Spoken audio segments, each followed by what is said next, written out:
And the House of Innovation, the Jacob and Marcus Wallenberg Centre and MESAM are delighted to be hosting this event today, particularly with its focus on entrepreneurship and resilience in tough times. And we see this as a very timely event with that in mind.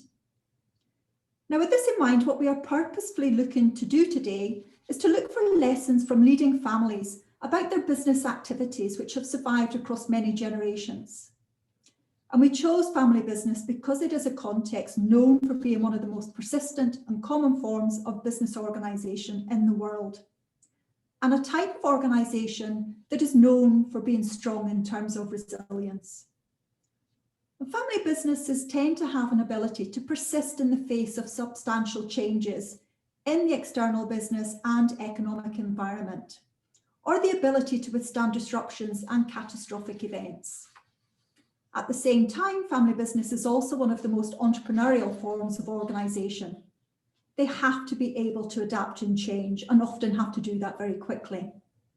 Not just because of their business context, but also because there is often a real sense of community and a feeling of moral obligation to make things better for the community and the society which they work alongside.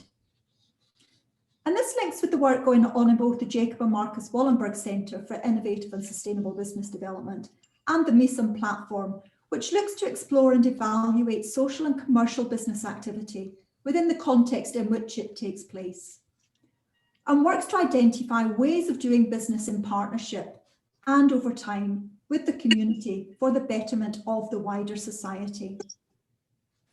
And slowly but steadily, we are initiating more work in family business and entrepreneurship within the House of Innovation at SSE. We have new courses being introduced, new research projects underway, and we are also in the process of starting to look at building a family business club for the students. Now, crises such as the COVID-19 pandemic completely overturned the way of doing business and caused extreme uncertainty in many sectors and industries. Example, air travel, real estate, fashion and luxury, automotive, transport, agriculture, and food and beverage, amongst others. In times like these, the ability to be resilient is a must for both short and long-term survival. So what can companies and organisations learn from successful family businesses to improve their own resilience in tough times? And based on this current research at the SSE House of Innovation, and on experiences from organisations that have endured multiple crises in their history, such as national disasters, wars, regime changes, and even previous pandemics, what we will do today is discuss how family businesses build resilience by adopting key features such as acceptance of reality, strong values, ability to improvise. Now, we are absolutely delighted with the group of speakers joining us today. We have Matthias Nordquist, who is Professor of Business Administration with a focus on entrepreneurship at the House of Innovation.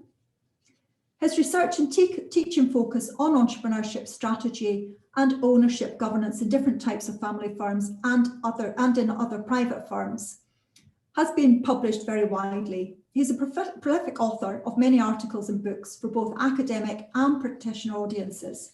And he is currently an associate editor of Family Business Review, which is the leading academic journal in the field of family business. Matthias is also active as a keynote speaker, a guest lecturer, advisor and coach of business leaders in both Sweden and internationally. I'm also delighted to introduce Jacob Bolenberg, who is currently the chair of Investor AB and a business leader, who through the years has helped organisations such as SEB, ABB, Ericsson, Stora Enso, SAS and Atlas Copco, amongst others, to become what they are today. He is also part of the Wallenberg Foundations and a strong supporter of the Stockholm School of Economics. We also have Lovisa Hamren, the CEO of Arenco, chairperson of the board of Arenco Holdings and chairperson of the Hamren Foundation. Founded in 1865, Arenco is in its fourth generation.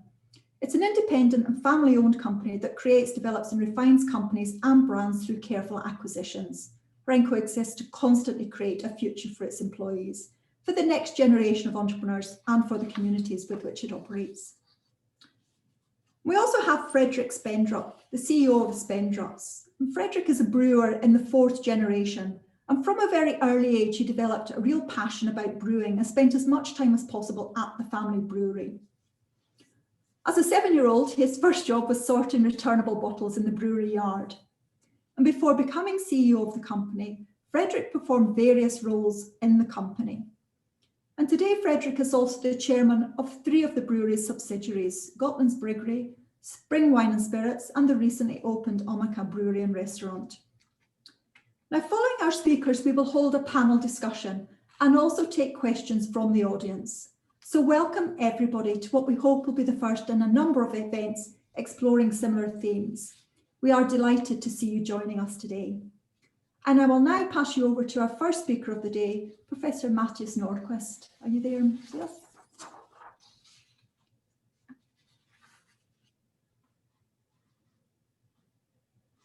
Thank you very much, Sarah. Thank you for that introduction. I will now share my screen. So this will stop other screen sharing. I guess that's what I want to do.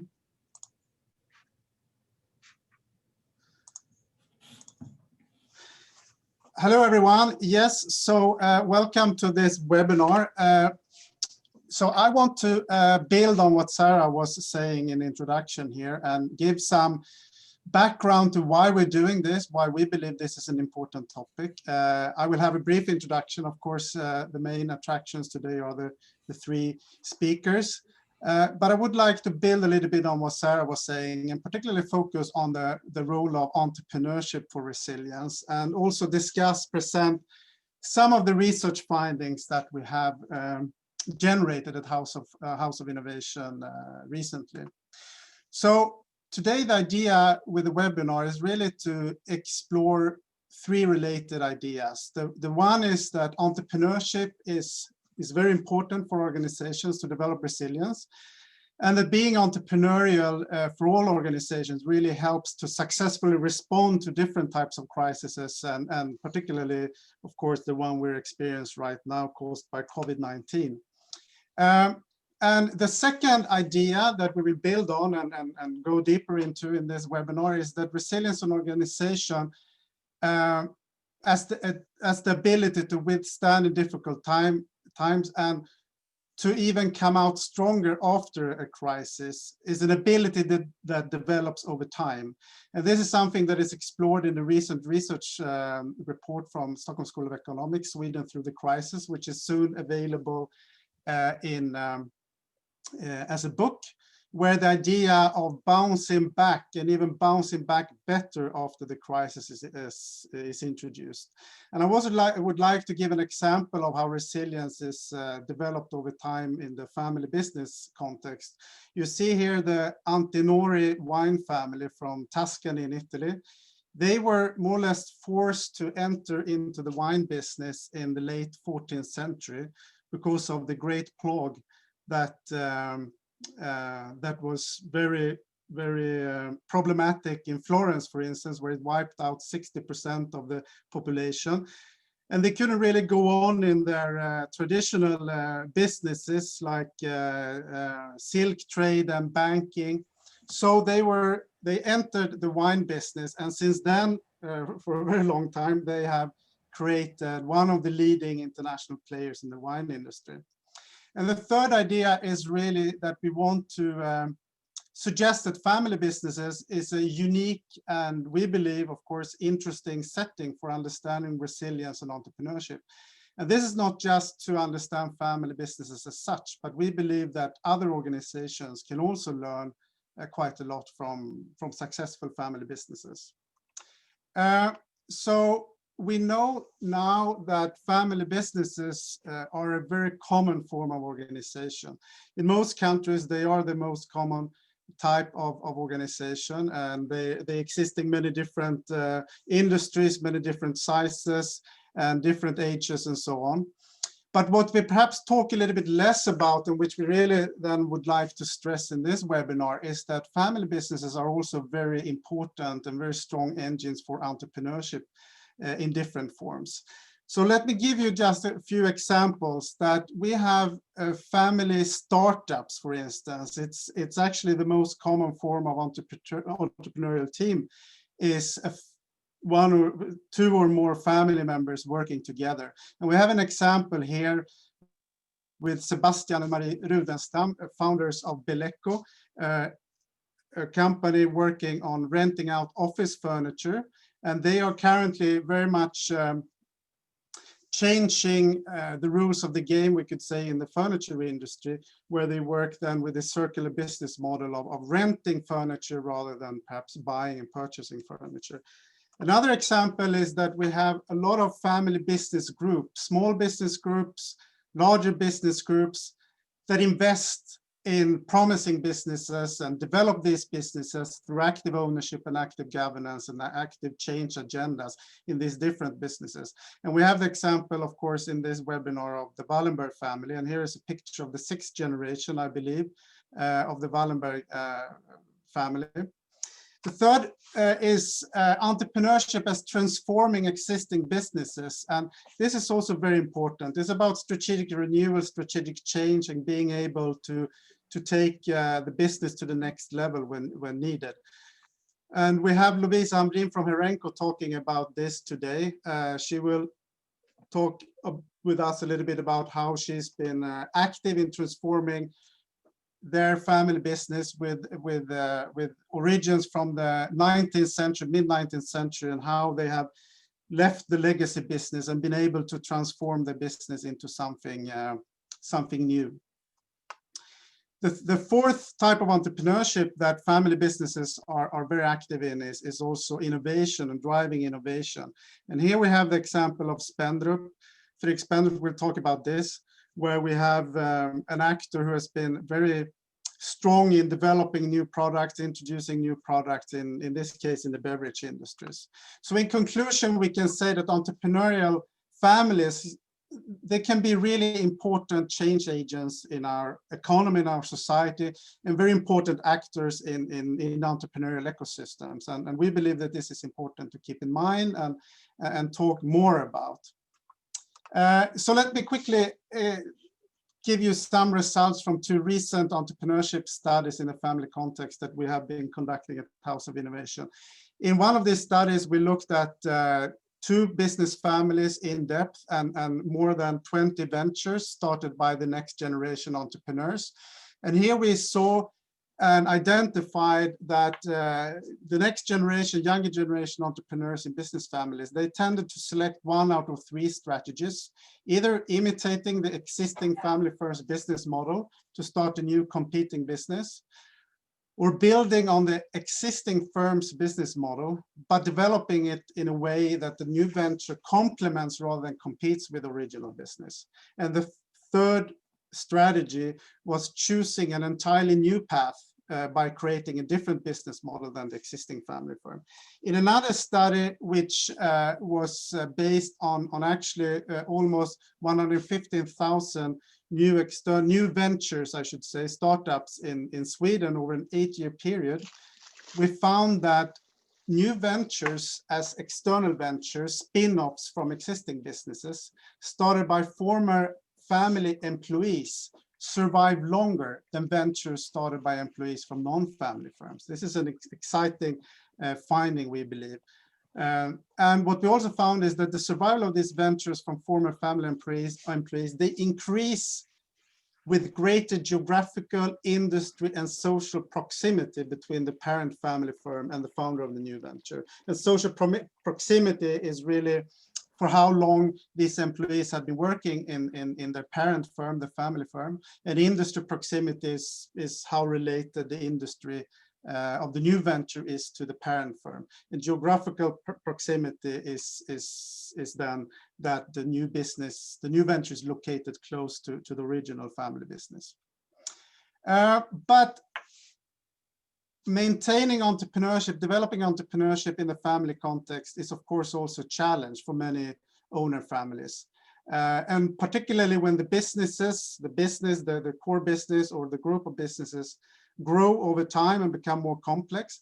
And at the same time, if ownership is kept within the family tend, of course, to be more complex also over time with different branches and more family members, both involved in the business and perhaps not operatively involved in the business. So then maintaining and sustaining, developing this entrepreneurial spirit becomes more and more of a challenge.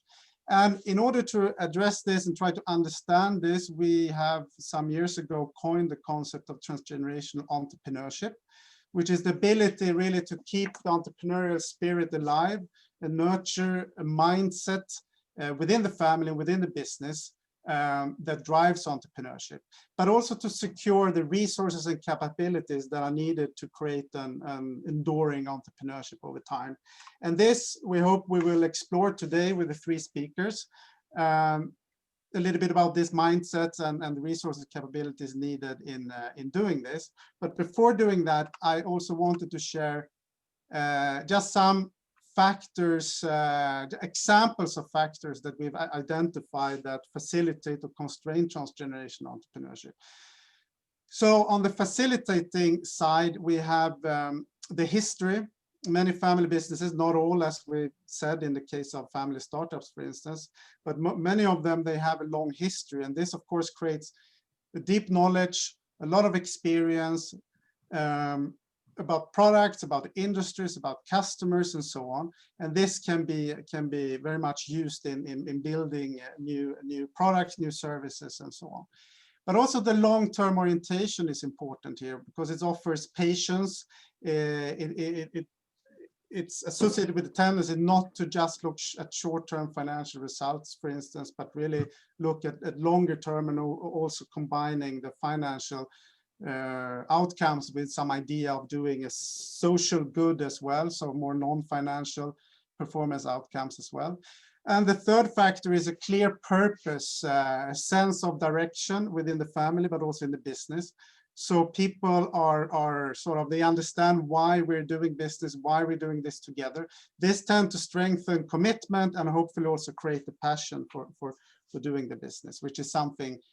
Passion is something that has been found in research also to be very important for entrepreneurship. Constraining, actually history can also be a constraining factor in developing entrepreneurship over time. And that is when history means to be stuck in the past, to not be able to renew, not be able to exiting businesses that perhaps are legacy businesses to the family, where the family firm started, for instance, that might not be performing as well at the moment. But because of emotional attachment, it's difficult for some families to leave these businesses. So that's an example of when history is constraining. Conflicts is another constraining factor, particularly when it means different interests. So different family members have different ideas, different opinions, different visions with regards to how the family business will develop in the future. Risk-taking is an example of this, for instance, related to entrepreneurship, where it's quite common than in larger business families that family members might have very different view on what risk to take. And this might create tensions and eventually also conflicts. The third one is dominant people, when this means that it's difficult to integrate new talent, both from the family, but also non-family employees, that when there's people in the family business who are not that ready to maybe step aside. So transgenerational entrepreneurship is really about deliberately leveraging these facilitating factors and addressing the constraining factors. And I'd like to just finish before handing over to the next speaker. Some insights I got last week. Last week I took a long walk in the forest with a member of with a young member of a third generation, quite large family business leading in the industry. This family business is really now facing some challenges because of COVID-19, of course, but also because of a general state of flux in their industry, we could say, but also some internal challenges, some internal dynamics going on, which is making things a bit uncertain. So this person who I took this walk with, he's considering leaving the family business, basically. So we had a conversation about that. And then I asked him, according to him, and in this context of his own thoughts of perhaps leaving the family business, what is the most important thing to nurture entrepreneurship and resilience in the long run, and over time then create a strong entrepreneurial, a strong cohesive entrepreneurial family. And he said that this is about these factors, these aspects: to establish open communication, celebrating diversity, inviting multiple voices, and sticking patiently to an owner's strategic plan, but also allow for adjustments of this plan if that is needed when things occur. So thank you for listening. I will hand over to Sarah again. Thank you, Matthias. That was really interesting. And I especially, coming from an entrepreneurship background, I suppose as well, I especially liked the link to entrepreneurship and family. And you raised a number of important issues for us to think through and reflect on. And with these thoughts in mind, we're absolutely delighted to have Jacob Bolenberg joining us today. And I know a number of the issues that you've raised are important to him. And what I would like to do now is to really have a conversation with Jacob to explore his views on resilience, families and business, and entrepreneurship. And thank you, Jacob, and welcome. Thank you very much. Thanks, Sarah. So if I start with the first question, is that okay? Go ahead, please. So the first question that I'd like to kind of put to you and to gather your thoughts, to hear your thoughts on, is reflecting on your experience. What do you feel is unique about resilience in the context of a family business? Well, I guess resilience is an end product of a number of principles, and I think the important ones that we try to work with, if I take it from a family or from an investor AB point of view, we have a reputation of being long-term in attitude, which has been covered before as well, which is fundamental to us. That has allowed us, on one hand, not to be too caught up in short-term thinking, even though that is sometimes important as well. It's allowed us to focus more on research and development, sort of the continuous development of a business, which I believe is becoming even more important today. We have also, I mean, to state the obvious, to be engaged, to have your heart in the business. And reading your paper, you pointed to one of the strengths of family businesses being that you have a history with a company, and it's part of you, so to speak. So you have a sense of even more, call it responsibility or engagement. I think that's been important for us as well.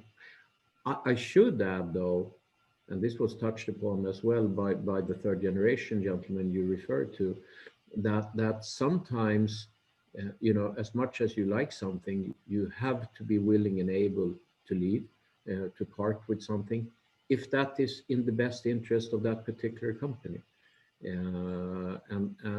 So it's not black or white, the question of being engaged. And then the one thing that, I mean, to create resilience, to create ability to be good at what you're doing, I think the more experience I get, the more I look at the question of people.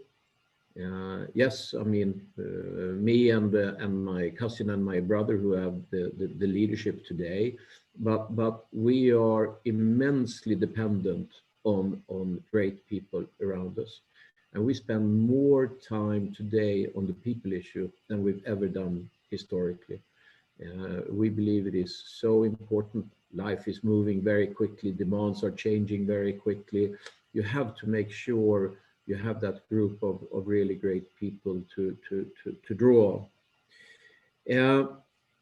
I mentioned R&D before, the ability to move into the future. I think the way the world works today, with the rapid development of digitalization, with the whole question of ESG in its broadest sense, you really have to you have to spend time and effort on developing yourself. I think it's a matter of survival, frankly speaking, in many of the businesses where we are engaged. And I see some of our competitors in some businesses maybe not focusing so much on R&D. I think that gives us an opportunity. So R&D is so important. And for us as a family business, it's the ability to go from the old to the new. There was a great letter written by my great uncle, or rather my grandfather. His name was Marcus. His brother's name was Jacob. We are in the reusage business in our family. We sort of continue to use the same names the whole time to confuse the enemy. But Marcus, the younger, an entrepreneurial of the two, wrote a letter to his older brother and said, "Listen, dear brother, I think that we should sell our holding in this railroad that we own, and we should take the capital and we should invest in this new form of transportation. It's called an airline." And that was part of the foundation of SAS in 1946. And so we as a family engaged owners moved from the railroad business into the airline business. And I think it's a good example of being willing and able to go into something new. It was a high risk at that time, of course. It was quite a big step. Last but not least, on what I'd like to point to is the whole question of a strong balance sheet, the financial side, balance sheet and cash flow. And I think that's one of the lessons learned also here during COVID. What did we focus on? I mean, the immediate focus was the balance sheet on every company and the ability to generate cash to make sure that you continue to develop the balance sheet. As we all know, a year ago when this whole thing started, no one knew where we were going. Today, a year later, it's a bit more, if not comfortable, at least we're not. We have a few answers. But I think the whole question of, get in touch with your bank, make sure you have that balance sheet in order, that everyone is focusing on efficiency measures, etc. That was in my mind and my closest associates' mind fundamental. We were certainly not unique in our attitude. I sense that just about everyone had the same attitude. And then,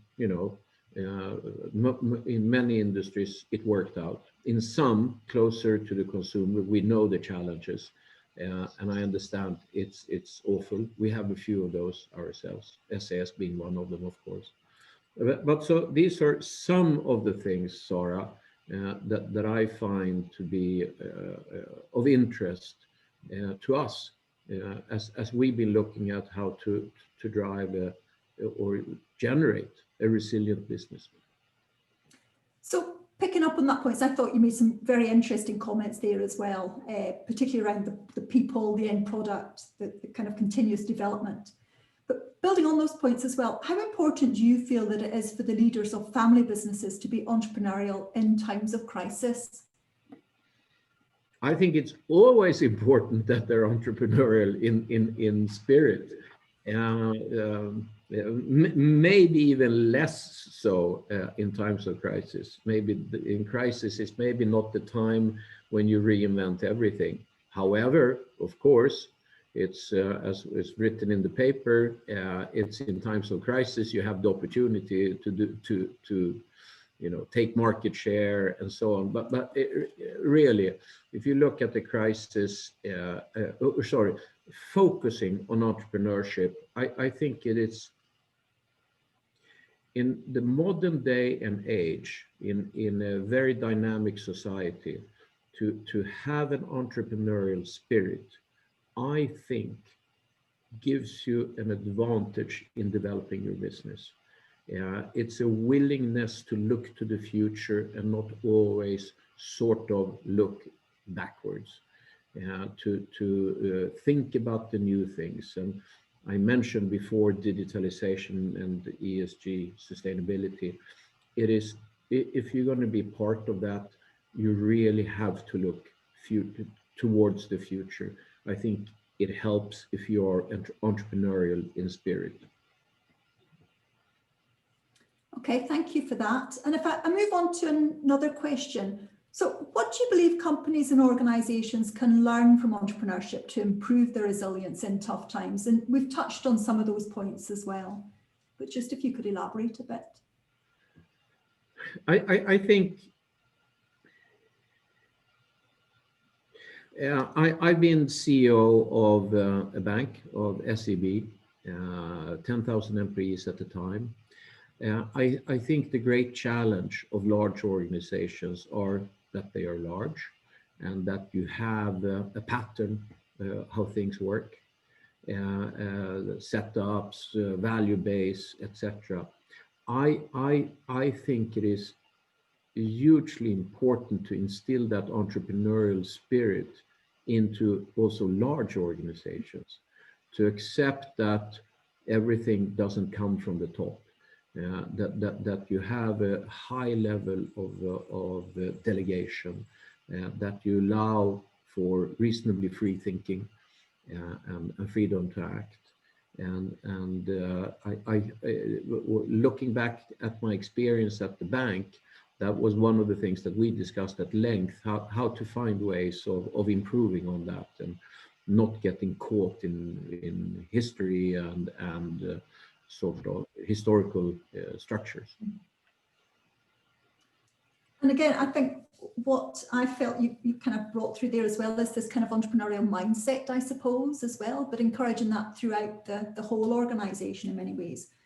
But also that kind of looking after others, I think, came through there as well, Jacob. And I thought that was really helpful for us to hear.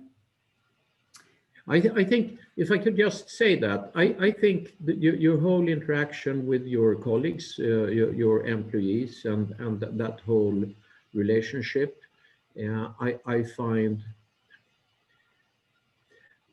think if you're going to entice young people to engage and do their best, I think you have to give them freedom. You have to trust them. That sometimes hurts. I understand that. But I think if you can find that balance, you will create a much more dynamic organization where people are happier to work, to engage, and where they have a better chance of excelling and delivering. So back again to the question of people and how you interact with them, how you give them liberty. Yeah, and that also made me think as well about the whole kind of well-being aspect as well, which is coming through from the crisis. And I think, again, what you touch on has dealt with that, that point really nicely. So I'm going to... I think, and I'd be a hypocrite if I didn't say that many of the companies that we are engaged in had to let people go during the crisis. That's a fact that we should not close our eyes to. That was a necessity to maintain margins, to maintain a strong balance sheet, and that's a survival question. But my view is, if you can do that first, you then create the basis to continue as a strong company. And then as things improve, you can start to re-employ people. And it's hugely unfortunate, but I think it had to be done because no one benefits from companies that don't survive. That's even worse. Yeah, and I think that's a very interesting and timely point as well for us to reflect on that, because there's positives and negatives about everything, but particularly what you say about the large organizations and having to kind of, I suppose, pay people off as well throughout all this. So what I want to do now is, I thought that was really interesting, and I especially enjoyed the way that you linked the elements that we discussed, and I think you gave us all a lot of food for thought there and things to reflect on. And I hope we can return to some of these points in the panel discussion and the question and answer session towards the end of today. So I'll now pass you over to our next speaker, Lovisa Hamran.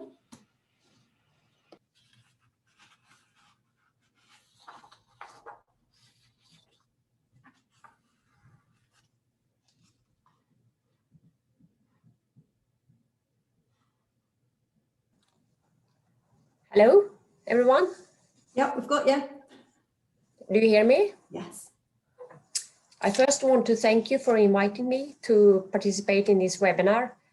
And I am a bit nervous, and I would like to say it's thrilling to be between Jakob and Frederick, because I believe the Wallenberg family is a really good role model in terms of being excellent at business, being investing in the intellectual capacity of this country, and also now lately putting next generation and the women of those into the boards. I think that is really good.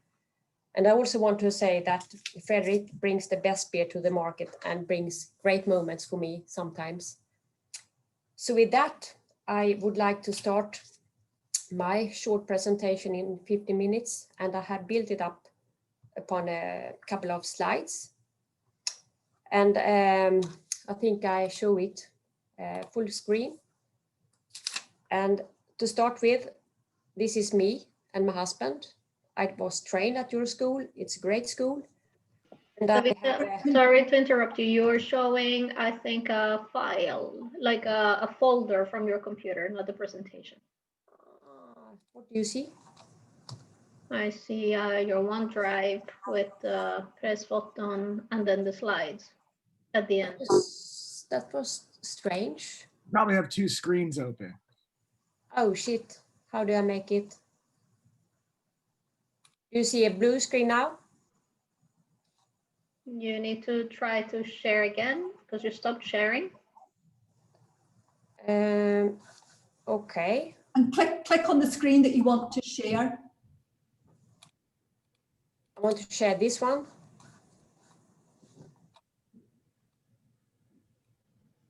And then click share. Sorry. Okay. All right, now work. Take your time. Is it working now? Yep, that's it. Thank you. Great. Yes. I show you the full screen. Is it okay now? Perfect. No. Perfect now. Perfect. All right. So I just want to say, as a starting point, I'm really hungry and I'm really curious about the future. And I believe I am happy to have this guy on my side. That's important when you run a business, as I do. And then we come to Herenco. I guess it's not so familiar to you, but you can find more on our webpage, herenco.com.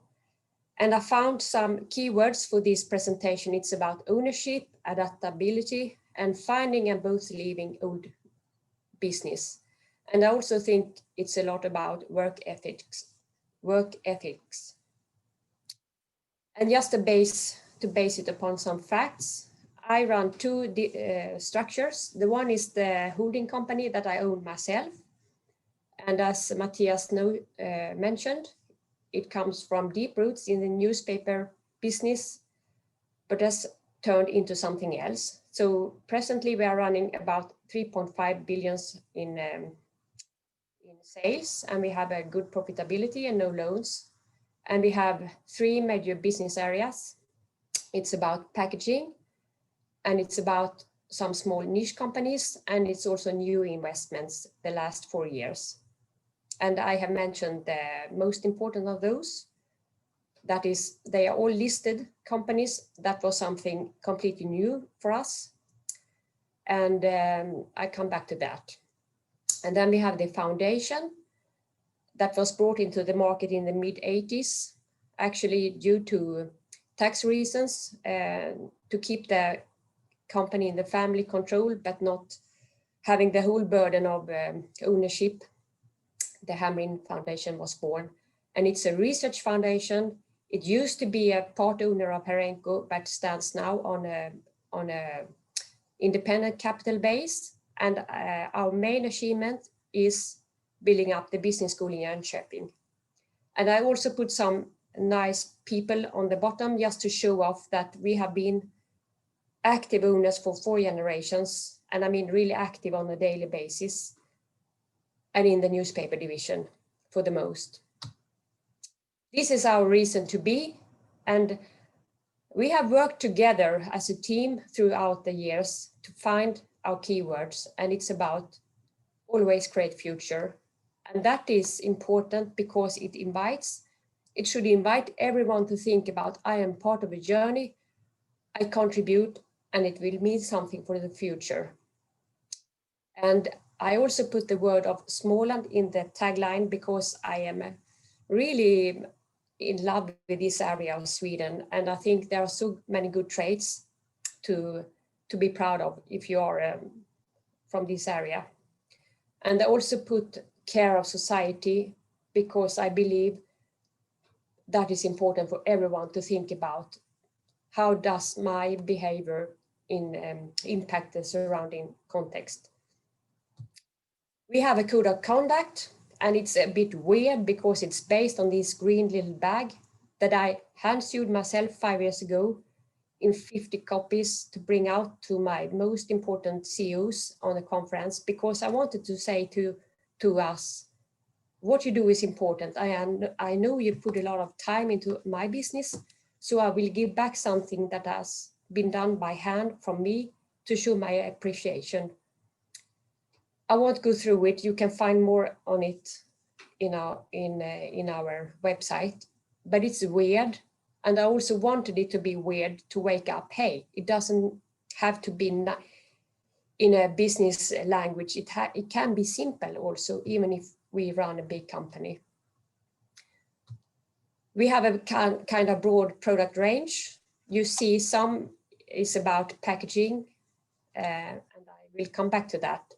And I asked my partner to compose this picture because I believe show yourself some respect when you present yourself, because there is so much effort and knowledge behind even simple products that I want to build proudness around. And then comes the word of crisis. And I say, of course, I have encountered crisis these 20 or at least the 12 last years. I was quite young when my father asked me to take over his role because he was really sick in cancer. And I was a bit young and stupid. I said, yes, of course I do that. And then he just died 9 months later. We knew he would be. But that really shake up the company. And this is not what I saw at that moment. It's a more retrofit strategy I present to you. We had a decision capacity to care of. We had a bit of a complex structure and also old business. So when I reflect on these 12 years, I think 40% of my mental focus have been on ownership issues, 40% on the downturn of the Hall Media company, and then the rest has got what I could give for the rest. And I won't go through everything, but I can just say we actually have made quite a transformation. We have sold off a lot of business, we have found new business, and we have left markets and entered new markets with focus on the last 4 years. So I guess I am always on a learning journey. And that's the fun part of it, really. And I also would like to say the opposite to crisis, I think that is where we should be focusing, because in every moment there could be something interesting in it, even if it means change and adaptation. So that's why I put the headline on the opportunity side. And now I will go through 4 cases before I end up concluding this presentation, how we made it.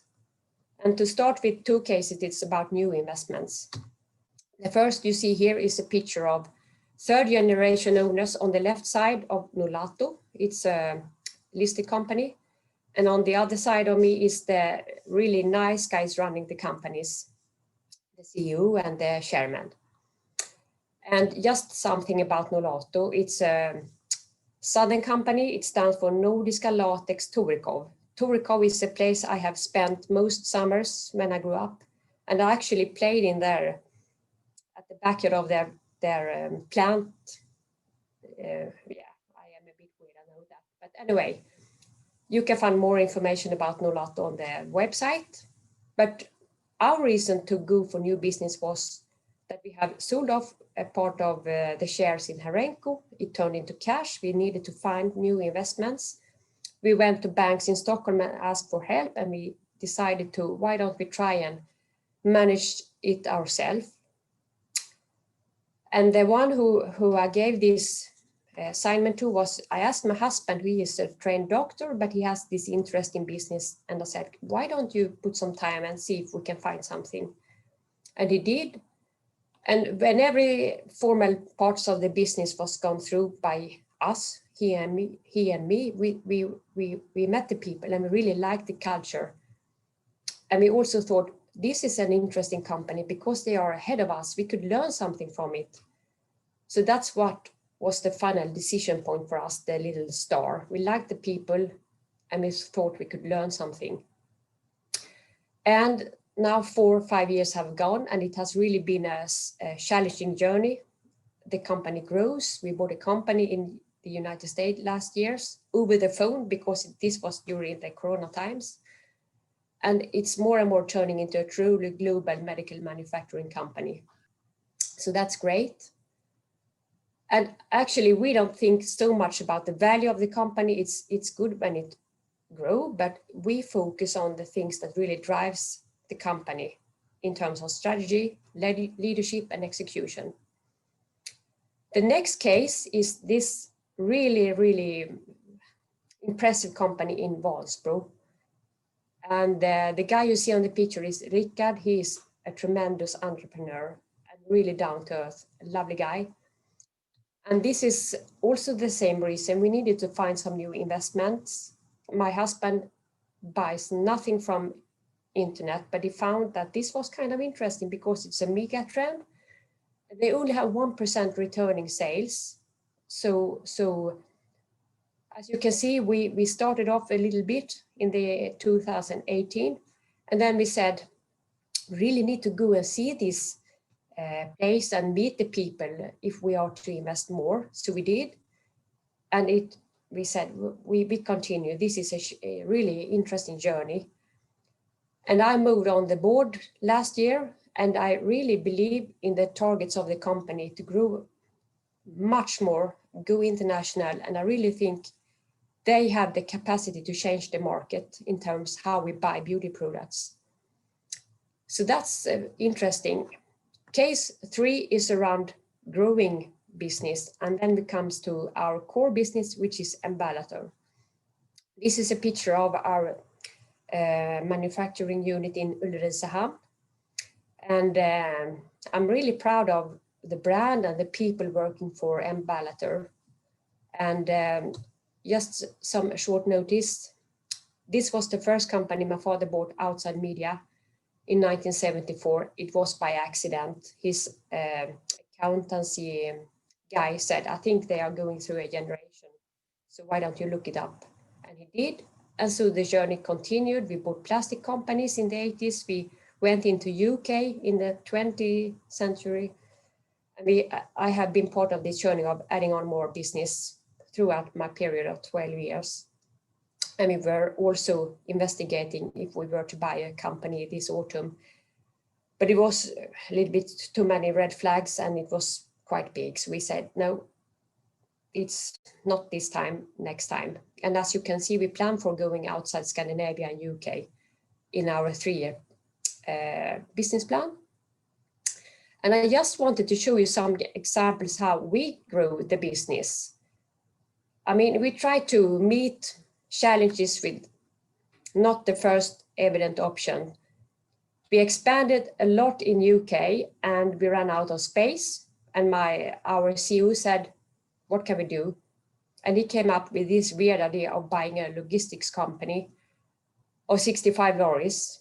And my then CEO said, this is so weird, I'm not going to stand by it. But I said, well, why don't we listen to Gerard? It's the guy in the black and white picture, because he's a smart guy and he has done really good things previous years. So we did go to his idea. And now we also are running parts of our product range on plastic, and we see the challenges coming up, but we see it as an opportunity. So we decided last year to put 30 million into new competence to build a research hub in Ljungby.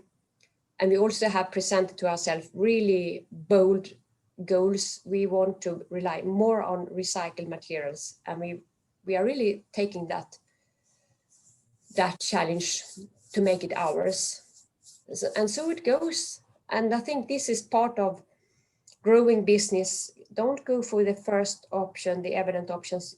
Investigate a little bit more. Is there any other road we can take? Then comes, I guess, the most recent case about leaving business, and I turned into the newspaper. And how did that decision come? Was it hard? And I say, well, it came gradually and then suddenly. And then by the end of the day, it was quite evident which decision to take. Thanks, Lovisa. Can we move on to Frederick?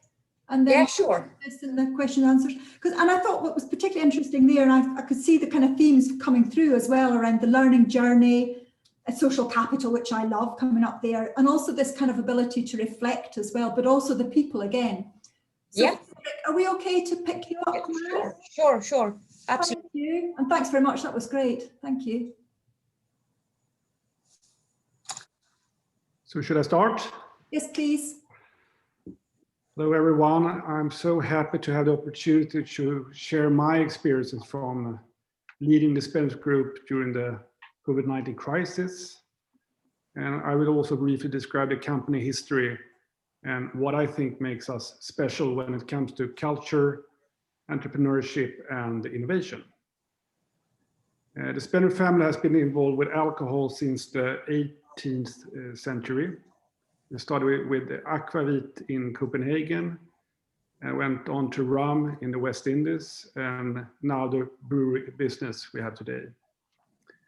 And we like to say that we have alcohol in our blood for a reason. I'm not really sure what's the connection between why we've done it for so long. The Spendrop Group is owned 100% by the family. We used to be on the stock market in the early 80s. We went public. And it became crucial for Spendrop's growth over the next 20 years. But at the beginning of this millennium, we experienced that, on the one hand, interest in shares in a family-owned brewery company was cold. I think the IT hype contributed to that. But at the same time, I think an important factor was that a few years before, we put the family shares in a foundation. And when the market realized that it was not possible to sell the company to some of the big dragons, the interest for the shares cooled down. We choose to buy back the share from the stock exchange, and an important difference that I have experienced is that it can be difficult to balance the family's desire for long-term thinking with the stock market's demand for short-term returns. An example is one decision we made 6 years ago was to gradually dismantle a brand that was in volume one of our largest, namely Spendrop's. We felt that the brand that bears our name should be what we are most proud of. But we didn't feel that way regarding Spendrop's brand. It had become a value proposition, a good but fairly generic beer. And our plan is when the time is right, we want to build up the brand again. A little bit like the Phoenix bird. And we want it to be the way we want it. And I'm convinced that that decision we made will have been almost impossible if we had remained on the stock exchange. The brewery has been within the family for 100 years, and I'm the 4th generation running the company. And we have gone from 1.5% market share when my father took over as CEO in 1976, and we have about 37% today. And we also own one of Sweden's leading wine and spirits company. And the group's yearly turnover is about 400 million euros. And our main focus is Sweden, is starting to develop what we like to call internationalization, not export. So we're investing in markets outside Sweden, but it's beer. And I have been CEO since 2011 when my father retired. Before I came on board, the main strategy has always been growth.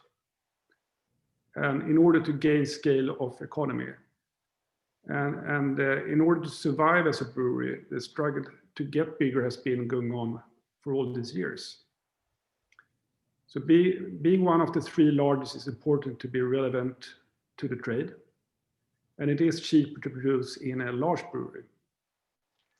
The larger volumes, the more efficient to distribute, but there is a limit where the marginal benefit flattens out. 10 years ago, I realized that the main focus going forward was not to build volume and market shares, but profitable growth. Focus on what brings higher margins on what we sell, creating new premium brands or acquisitions of existing brands that we can develop further, but also killing brands that is not building premium. And I will say our main focus has been on HoReCa, and by that gaining brand exposure, and by that increasing our market share on retail. And HoReCa is, if there's someone who does not know, the collective name for hotel, bar, and restaurant market. Our overall long-term strategy, I would say, is to protect and strengthening our market leadership in Sweden, and at the same time building new businesses outside Sweden. At the same time, we are very careful not to jeopardize the company's survival or reputation. And I don't really see myself as an owner, but rather a trustee of future generations. And that may sound fussy, but I think that mindset affects many decisions I make. It helps me to visualize how I want a company to develop over the next 10, 20 years. As I said, I'm the fourth generation working in the company. In total, we are 5 from fourth generation working in Spendrops. And also my daughter, who's 22, is working a gap year. And we encourage family members to work in the company, but we demand that all should have the competence required to get the job done. When it comes to family representation in the board, we have a rule that you have to leave the board when you turn 70, but you can continue in the owner council. And the owner council today consists of my father and uncle, and the 8 of us who make up the 4th generation. We also have a rule that the number of external board members have to be at least equal the number of family members. And the total member of our board is 10, including the union members.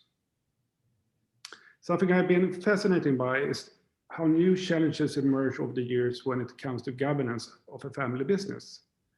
A couple of years ago, I reflected on how it came about that our board meetings were structured and effective, while the owners' council was the total opposite. And the conclusion was quite simple, that there was no one who worked continuously with governance. And it was clear that many important issues were never asked during all those years of meetings in the owners' council. So for just a year ago, my cousin Sarah has worked part-time to keep the governance work together.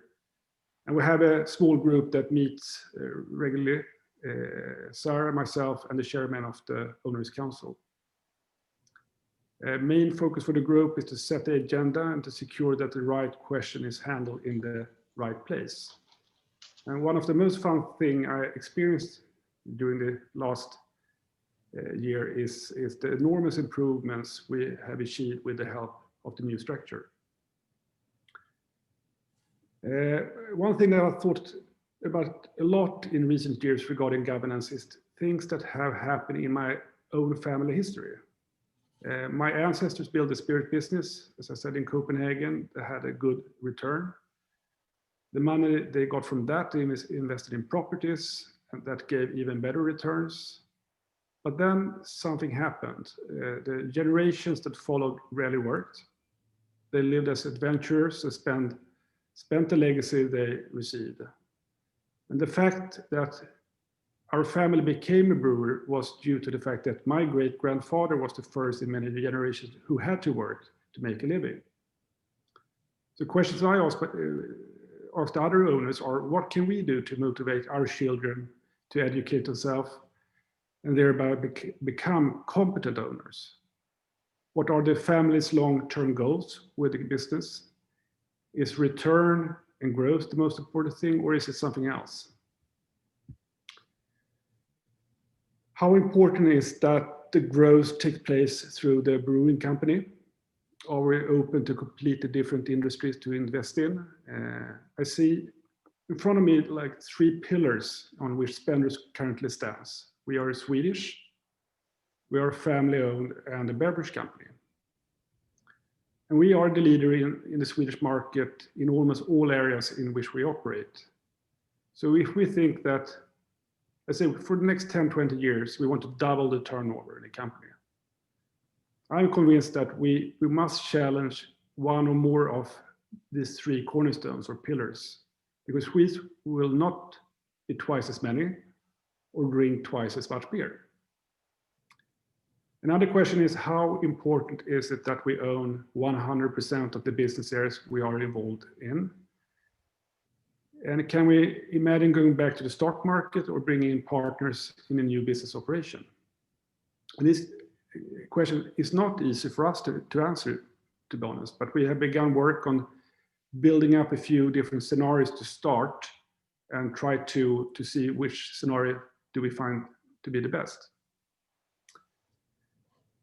I was asked by Matthias earlier if I can see any obstacles linked to entrepreneurship and Spendrop as a family-owned company. And one thing I felt a few times is that especially the older generation has a strong love for what has been. And it can be difficult for the younger generation to convince the older ones of major course changes. Another problem is if an owner becomes emotionally strongly involved in a specific product area or subsidiary. I have sometimes experienced opinions on, as with individual owners, that they are driven by emotions and not logic. And maybe that is good, but bringing in emotional arguments. But it can be hard work and sluggish to push decision when it happens. As for all of us, the past year has brought with many less fun things in the wake of COVID-19. Our sales at Horeca was down almost 70% in December compared to previous year. At the same time, the monopoly for alcohol, Swedish Systembolaget, was up 18%. So there's some compensation, but we have lost quite a lot of money. We compensated some with the savings, but there's still a lot of money lost. A big difference I've observed for the last year is how different we acted compared with some of our colleagues. We decided very early to really care for our customers. We didn't reduce any sales force. And the technicians that keep the systems running, tap beer systems running, they were needed more now because less people buying beer means less circulation. And I heard rumors or information about our largest competitor, multinational company. They were forced to cut down a lot, and their customer weren't so happy about that. But I'm convinced that even we lost more money maybe than our competitor. When everything this pass away, we will be strengthened from our acts. And my choices have been influenced by the company bearing my last name. But above all, I want to feel proud when I look my customers in the eye when this is over. And the long-term perspective of family ownership has a major impact on a number of strategic decisions over the years. Sometimes when a good idea comes up, I ask myself the question, if Carlsberg are allowed to do the same for their head office in Copenhagen? And if the answer is no, the idea feels extra good. And I'm probably not alone in experiencing that some processes have been worked decently 2020, but that it has been extremely sluggish for others. We began a new strategy work last spring, and first it was impossible to think ahead when all the focus is what will happen next week. And it's only after the summer I think it had loosened up. And my experience is that a good way is to break down the strategy into shorter digital sessions with smaller groups, and then conclude in a larger group. And then many I've talked to feel that it's difficult to keep focus in long digital meetings, especially if the questions at hand are complex. A positive effect COVID-19 had with it is that we were in a project for a new head office when the pandemic broke out. During the spring and autumn, we have come to the conclusion that we don't think we need as many desks at the new office. And it should be designed more as a meeting place rather that everyone sits there 5 days a week. And that has an effect on our requirements specification has been reduced by 25% when it comes to office space. I believe that Spendrops is an innovative company. And when I think about the reason why, I come to the conclusion that an important factor is part of the corporate culture that has emerged over the years. And we have a very delegating leadership culture. We are governed by the motto, freedom under responsibility. And I believe it makes us more efficient and faster at making decisions, but it also promotes that entrepreneurial and innovative individuals thrive at Spendrops. And one consequence of this is that those who thrive in Spendrops stay for a very long time. And there are strengths, but also obvious challenges with this. And with some roles, it can bring problems. We had export managers who on the first day asked where to find the manual for how product X should be placed on the market Y. And the answer is, we don't do manuals. And if you need a manual, you have to write it yourself. And there is a cultural reluctance in Spendrops to structures if it is not well proven that it creates strong added value. And I think it's pretty common in entrepreneurial organizations. An important factor that I think has contributed to our culture is that my father was CEO for 40 years. And during the same period, Pripps, who later became Carlsberg, had 18 CEOs. And during the years as CEO, my father felt that he had to fill his time with other things outside the company in order to be able to be CEO for as long as he was. And for that to happen, it was necessary to have strong and independent leaders who had the ability to ask the question, how had Jens acted and then acted on it? Disadvantages of the leadership I experienced when I took over as a CEO was that silos has been built in organization. It felt like a collection of kingdoms with strong walls between them. So my focus has been to break down the walls, but at the same time develop the entrepreneurial culture further. And one of my messages that I think had an effect is that it's human and okay to make mistakes, as long as you learn from it and preferably do not make the same mistake again. I'm also encouraged to be transparent with mistakes and to help and support your colleagues. And I must admit, sorry, it's my time out. Is that okay, Frederick? Yeah, and again, you see, I thought what you were saying there was really interesting because you were talking as well about the kind of mindset side of things. And on that note, what we'd like to do is pull the kind of speakers back together, and we'll touch on some of the points that you mentioned, Frederick, as well. If we pull the speakers back together, because we've got some questions coming through in the chat, but we also have some questions. And to kick us off, I want to come back to Lovisa, because you started kind of, well, I could see from where you were going that you had some big overall reflections that you wanted to kind of make as well. And I just wondered, could I start by asking the question of you, what are your overall reflections of what you've gone through? And I understand as well that you were in the process of closing a deal just before the pandemic. Yeah, well, I asked, the media was, I come over to my reflections, but the media was really, I have to let go because otherwise I can't develop the alternatives. And I would just say that when you let a decision grow slowly and then more to the point, it comes out as the only decision you want to do. That was the journey. And my reflection upon previous generations, why happened they to be leading the company? I would say ownership to the situation. I mean, it's not somebody else's issues. You have to deal with it yourself. You have to take responsibility. That is number one for me, ownership. That means take responsibility. The other thing is about— Which is a big thing, because it's not just responsibility for yourself and your own family, is it? It's for many others.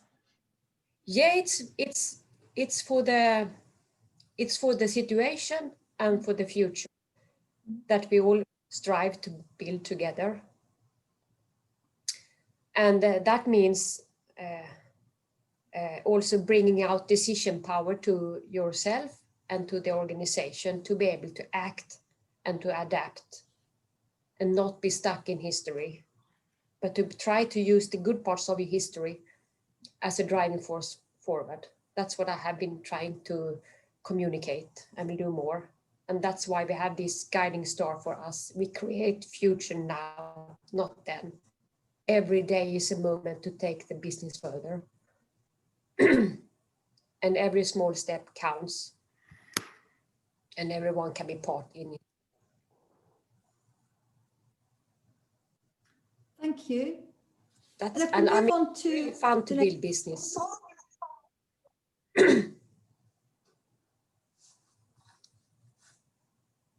And I think that's interesting to bear in mind as well, to not forget about having fun along the way. So if we move on now, I think we've got some questions coming through the chat. Matthias, will we take the questions in the chat, or do you want to ask some specific questions first? Let me ask, if that's okay, Jakob Wallenberg a question, and then we can also transition from that question to I think one of the questions in the chat. So I would like to ask, I know that you've been working quite actively the recent years to involve the next generation in your businesses, and as a family, as a business family, what has some important— Sorry, I didn't hear that. Could you repeat, Matthias? Okay, sorry. Can you hear me now? Yeah. Do you hear me? Yeah. Now I wanted to ask you about your recent work to integrate the next generation of the business family into your work, and what sort of principles have been important in this work?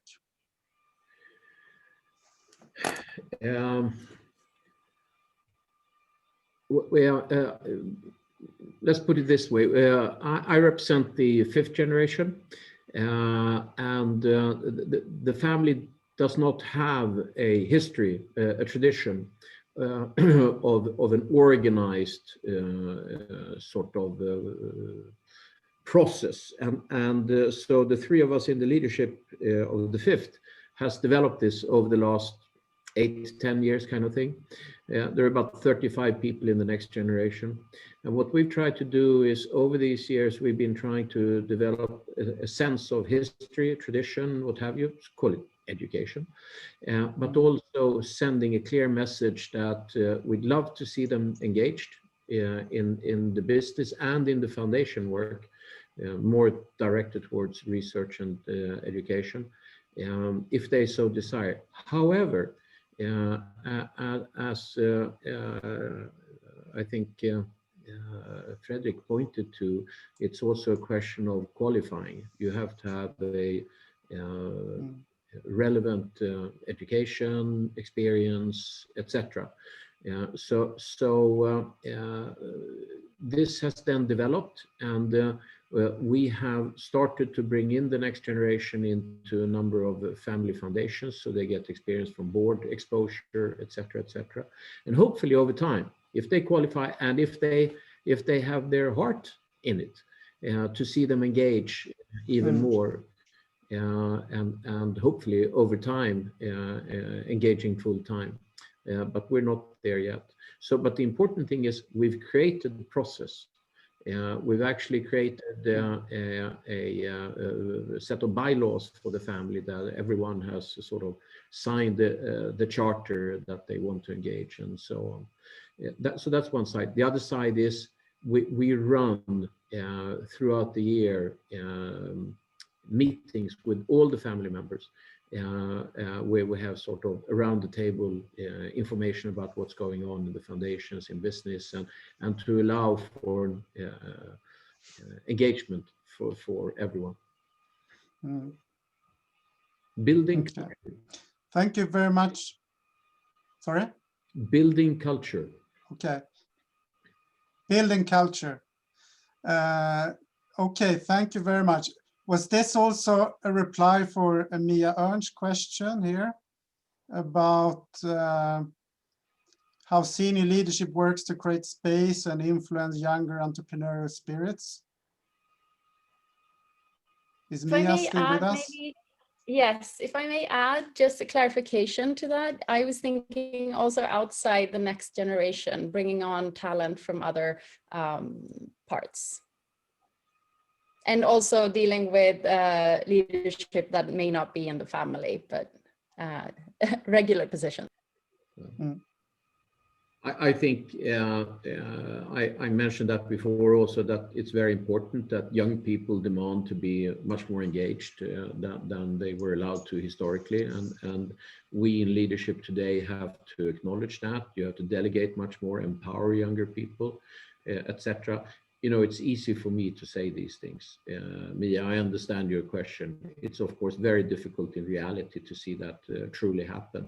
But I think yet again, it's a matter of culture. It's a matter of walking the talk. It comes from the top. You have to accept. We're going through this in ABB right now. Björn Rosengren came from Wärtsilä and Atlas Copco, Sandvik. Atlas Copco, long history of delegating a lot. He comes into ABB with 4 divisions, 17 business units. Today, with Björn as CEO, it's the 7 business units that run the business. So the power has been delegated one step lower down, and then that leadership has to delegate further down. And this is happening in reality. It takes time, it's difficult, but it's a principle that you believe in, and I see it actually happening. Can we also throw that question to Frederick as well? Can you repeat the question, please? I think it's about culture in general, people and culture. And you also mentioned in your speech, Frederick, about the importance of the culture, that you have a strong culture in your company. And I can assume that is good in many ways, but it can also be a constraining factor sometimes, or? Well, the only negative parts I experienced is maybe that some people stay too long. My first manager I had when I started working in 1987, he retires this year. And maybe I think that can be a problem sometimes. Sometimes it's a strength. And I also experienced that our motto, freedom under responsibility. That many people hear the word freedom, but maybe forget the last part of responsibility.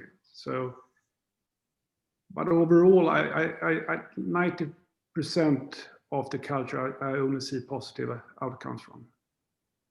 But a culture is something that you can't just create. I don't really like the saying that the culture is in the walls, because it's not in the walls. It's like a photo of the people, the collective people working at the company at the moment, and that depends on previous leaderships, and so it takes a long time to create a good culture, but I think you can destroy it pretty fast.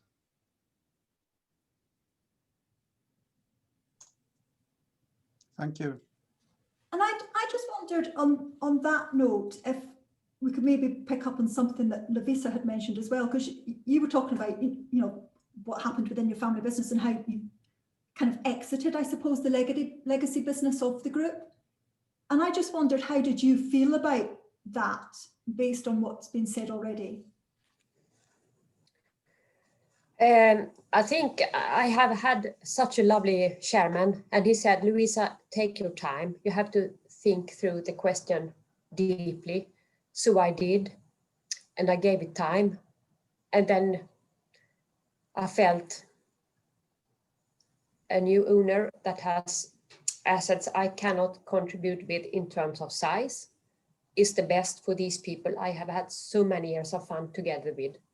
That was the best option, and we finalized it in the transaction. But I mean, it's really hard. I love journalism. I love the business. I still think there are so many things that could be done differently. So, I mean, that's a bit, I knew it would take 1 or 2 years to come through it, but I think I will still love journalism and business around it until I die, because it's around society by the end of the day. And that's what I really think is interesting to be part of. And it was tough to go up to my mother. She's 83 and has been in the business. And I said to her, like 3 days before we were about to sign, I mean, we have these options and I really believe this is the better one for us. And after 2 hours, she sent me an SMS and she said, this is a brave decision. I suffer a bit, but I believe it's good for the future. That was I mean, it's priceless to get that note. I felt in my heart, okay, I've done what I could. And I mean, it's important to me to give back to those who have been able to put me and us in having a future to create. That's about it.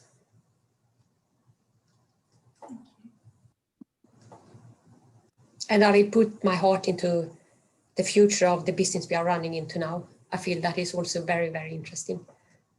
Thank you. Matthias, have you got anything to pick up on? There's a couple of questions come through the chat as well. We can return to those if not. But... I think we can see Nick Andersson has a question, please. Right. First of all, thank you so much for participating in this. I have really enjoyed the conversation from the ownership perspective and learning as well from this really important topic that previously haven't really been touched as much as it should be. I think it's very important to continue to support this endeavor that you, Matthias, and the rest at the House of Innovation is leading. The quote that Jakob mentioned, to move from the old to what is to come, is really one of my favorite quotes as well. I think it really encapsulates innovation. And I would like to ask each and one of you, what is it that you see that is that kind of transition that you are ongoing at the moment? Because really to stay relevant, you need to continuously sort of renew yourself. And what is the big renewal, so to speak, that this, whether it was this crisis or it had been ongoing before, that you are in the process of doing?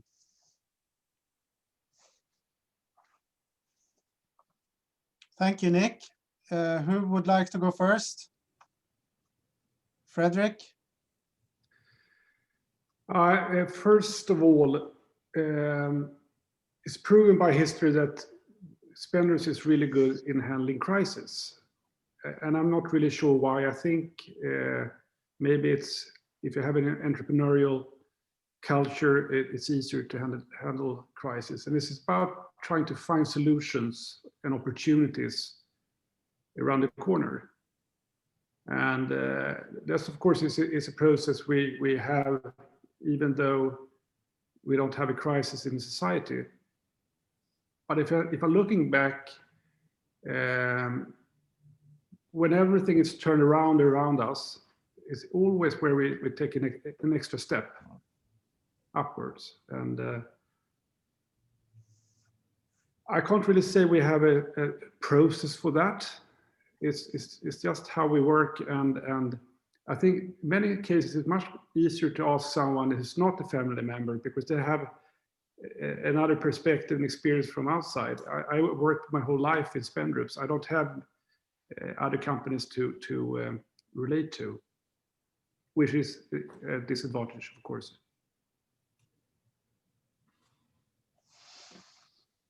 Thank you. Thank you, Frederick. Next, I think the question was to all three of our speakers, right? So Jakob, would you like to go next? Is that okay? Sure. To us, the by far most important thing that I also touched upon before is digitalization and sustainability. And that might sound really corny. Isn't that what everyone is talking about? Our view is very clearly that, one, it's a fundamental change taking place. It's very rapid. And everyone says, especially when it comes to digitalization, that they are on top of it. Our view is they're not. We're challenging that. And we are spending time with the chairman, CEOs, talking about their plans, how they're going to go about this, because we believe it is fundamental that these companies that we engage in are at the forefront of development, because their competitors are. So if you're going to survive in this rapidly changing environment, you have to be on the ball.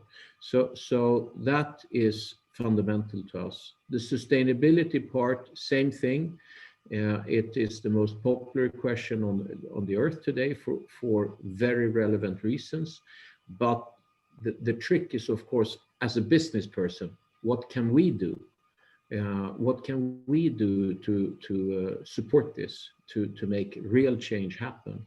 And also, how can we do it in a way that it becomes a part of a good working business model? My reading, we talked a lot of CEOs about this. We don't get a lot of great examples, and we're working very hard trying to generate those and to have a lively debate with leaderships about how we're going to go about this. How are they going to, find the path forward? Thanks.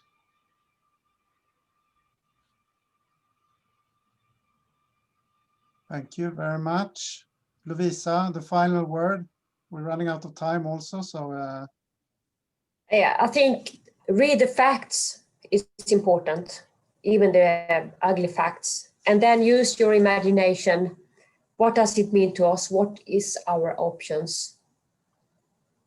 And step 3, can we make an opportunity out of this? What should we do? I mean, constantly have this conversation around facts and what our imagination tell us that we should try to enact on. That is my lessons from past. And have fun, always have fun. I mean, it's we are so gifted having this opportunity of creating future. Point.